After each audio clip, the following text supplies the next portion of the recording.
So the whole idea is everything that you are judging and criticizing externally, meaning the world around you, the people around you, the other people that you're in relationship with, every external judgment or criticism is a reflection of something about yourself.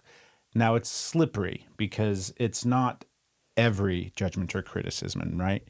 You brought up discernment just a second ago, and it's really important that we talk about that too. And I think we're going to get into it, where the difference between being able to discern, like, there are things that need to be judged. There are things that you should be critical of in your life.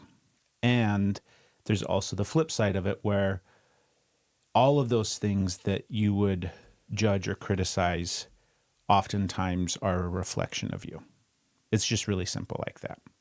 And we recognize it in our relationship all the time, right? What are some examples that you can think of, babe, where it shows up in our relationship? We'll get to like the fun one that we had recently. But I mean, I do it for you. I do it all the time with you, where you'll be doing something.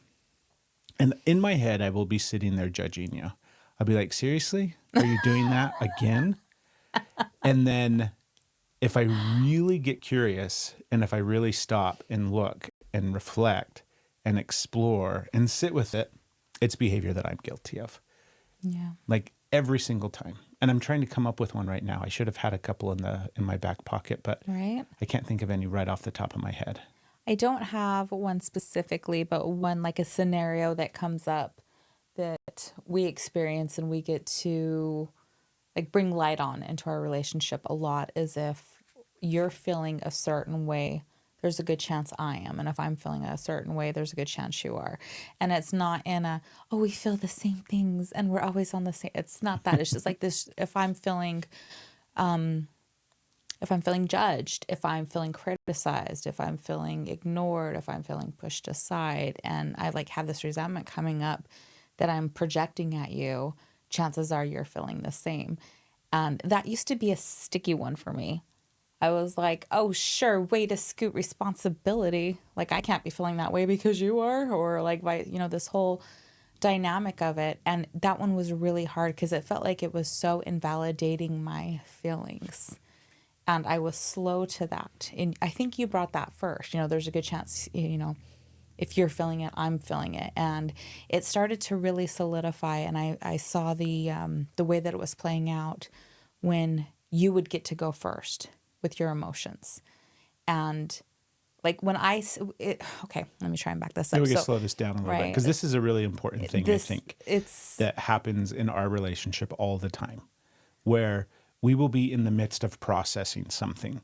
And it's always surface level stuff initially, right? Where we're having an argument or a fight about something. Mm-hmm. Doesn't really matter what. Enter in any number of things that we fight about on a regular basis, or that we disagree about, or that we argue about, or that causes conflict, right? Maybe conflict in our relationship is a better way than, say, fighting, because fighting can be misinterpreted in so many different ways. Like, we're not actively, fighting each other in any way. It's just a disagreement and a conflict. Really, like, blow up at each other. We don't even we don't have like these like throwdown arguments. Sometimes they've happened.